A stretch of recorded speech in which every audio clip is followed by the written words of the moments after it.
We thought we'd have some news out of Foxborough today with OTAs happening and the media on site and viewing those OTAs.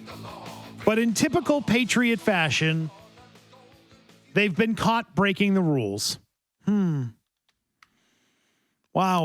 You know, you would think that a team that's got a brand new offensive coordinator and a quarterback who needs a big bounce back year would not screw this up to the point of losing practices. The first freaking week. The first week, they're losing workouts. Yeah, unless they're already practicing. I would say this from day one. Do as much as you can. Do as much as you can. Well, they did to the point of breaking the rules. Here's what Mike Florio wrote last hour. The Patriots will lose a pair of OTA days for violating the offseason rules. Given that the offseason rules can be violated in many ways, we wanted to find out what the Patriots did. Per a source, with knowledge of the situation, it was a meeting violation. According to the source, an observer from the NFL Players Association believed that one of the optional early offseason meetings was a violation. Because the 15-minute meeting in question, a special teams session, let me add in here, God knows they need the work, was made visible on the internal schedule. In the opinion of the NFLPA, placing the meeting on the formal schedule converted it from optional to mandatory. Good God. The violation, per the source, had nothing to do with the activities on the practice field, including whether or not there was impermissible contact. Given the consequences, it was an unforced error that forces the Patriots to lose 20% of their OTA sessions for 2023. They get 10 of them. They've now lost 2 of them. Tweets from OTAs. There you go. I can't do that today. There you go. We can't do it, so you might as well play it now. The window. Yeah, so you tack on a couple more practices for camp. Here's what I want to know. That's ridiculous. This is ridiculous. Who was complaining Who's to the rat? the NFLPA? There's a rat there. There's a rat. You got a rat in the house. You need to get rid of the rat.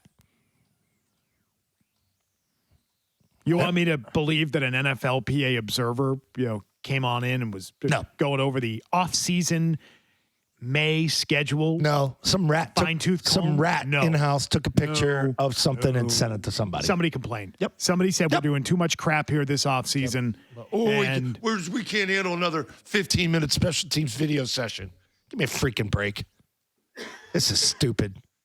You better go after everybody then, league. What I think is that there's a rat, and that's how this stuff begins, with a complaint, and that's when they look into things with a complaint. I don't think that it was the NFLPA looking to nail the Patriots or anything like that. If you know him, you whack many. Someone bitched on that team, and I think that's a problem and reflects poorly on the group and this roster.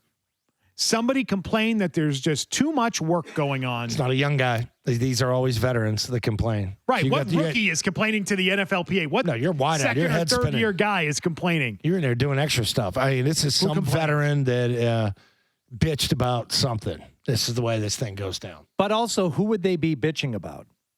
Bill and too much work, the workload. Or if it's a special teams specific thing, after they saw how the special teams were run last year, who's running special teams?